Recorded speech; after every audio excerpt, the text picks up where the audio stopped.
You will never be loved for what you do, what you have, what you provide. You will never be loved for money. You will never be loved because of your success. Nobody has ever been loved for any of that stuff. And so it's futile. If you are trying to win the game of life in an effort to become deserving of love, in order to become good enough in the opinions of other people, it will never happen. Now, that doesn't mean that you can't have those things. It doesn't mean that, having a life of abundance or material prosperity will be devoid of love. It doesn't mean that at all. Because you could be loved and successful, and you could be loved and not successful. But what people actually connect with and love would be you. And if everything you are doing to develop yourself has nothing to do with developing your ability to communicate, your ability to listen, your ability to understand other people, your ability to be peaceful, your ability to detach from your things, then you will never get it.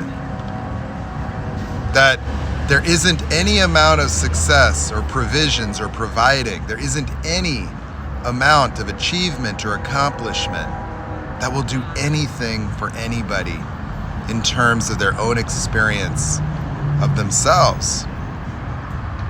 That if you lived your life merely for the validation of your own success, if you lived your life chasing an effort to perfect your life, to get all your ducks in a row so that you could be lovable, so you could be good enough, so you could one day be happy, that someday that you're chasing never happens. Because the future is imaginary, as is the past. That we have the moment, and who you're being in the moment, who you are in the moment, is all you got. And you can pursue all the things that you want, sure, you can. There's nothing wrong with that. But if you think that those are the things that you're gonna need in order to finally get what you want, which would be to be loved or respected, or to prove that you're finally enough, or whatever it might be, that is always going to be bankrupt. It'll never result in your happiness. That you're going to want to find a way to be happy in the face of whatever it is you're up against. You're going to want to be able to bring your own peace of mind to the table.